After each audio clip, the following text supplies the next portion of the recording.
صاحبکاران ازبکستانی هرچی بیشتر به بازار تاجیکستان راه می‌یابند.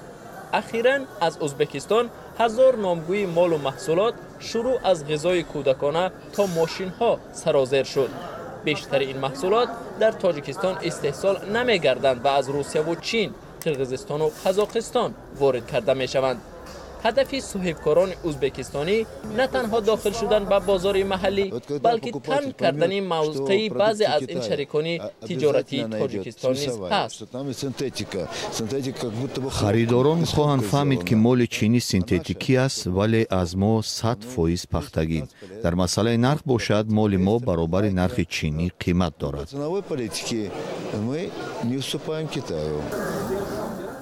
در ازبکستان تولیدی مال‌های رشد کردند که می‌توانند با محصولات همسان در تاجیکستان رقابت پذیر باشند. برای مثال لباس‌های استحصال ازبکستان صفتی بهتر و از 8 تا 12% نرخ ارزان‌تر دارند. ما به اینجا با هدف اشغال کردن بازار تاجیکستان نه آمدیم، بلکه نقشه داریم فعالیت مشترک را در بخش نساجی و دوزدهی و بافندگی به راه مانیم. تاجیکستان برای ازبکستان باز یک بازار خواهد بود که استحصالاتش اساساً برای صادرات پیش بینی شده است.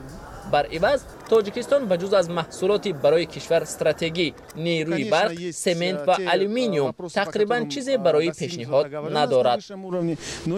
البته مسائل موجودند که در سطح عالی علاقه جانب‌ها به توافق رسیدند، اما اگر سخن درباره شرکت‌های خصوصی تجارتی برود مسئله مشکل تر است و بدون انجام پژوهش خاص و آموزش بازار در این باره چیزی گفتن غیر امکان است. تنها میتوان تاکید کرد که ازبکستان به استحصالات داخلی توجه خاص ظاهر میکنند.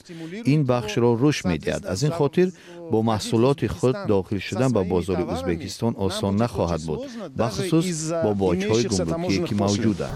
در همایش صاحبکاران تاجیکستان و ازبکستان که ماه روان در شهر دوشنبه برگزار شد، 16 سازشنامه همکاری با مبلغ عمومی 620 میلیون دلار به امضا رسید. ولی ماه اکتبر سال گذشته ضمن سفر صاحبکاران تاجیک به ازبکستان مبلغ عمومی شرطنامه‌های بسته شده همگی 20 میلیون دلار را تشکیل داد. ما برای وارد کردن لینولئوم به مبلغ 3 میلیون دلار سازشنامه امضا کردیم. جانب تاجیکستان به این توجه ظاهر نمود. همچنین میان نمایندگان شرکت‌های ما که با استحصال درها مشغولند و صاحبکاران شما به مبلغ 1.5 میلیون دلار قرارداد بسته شد.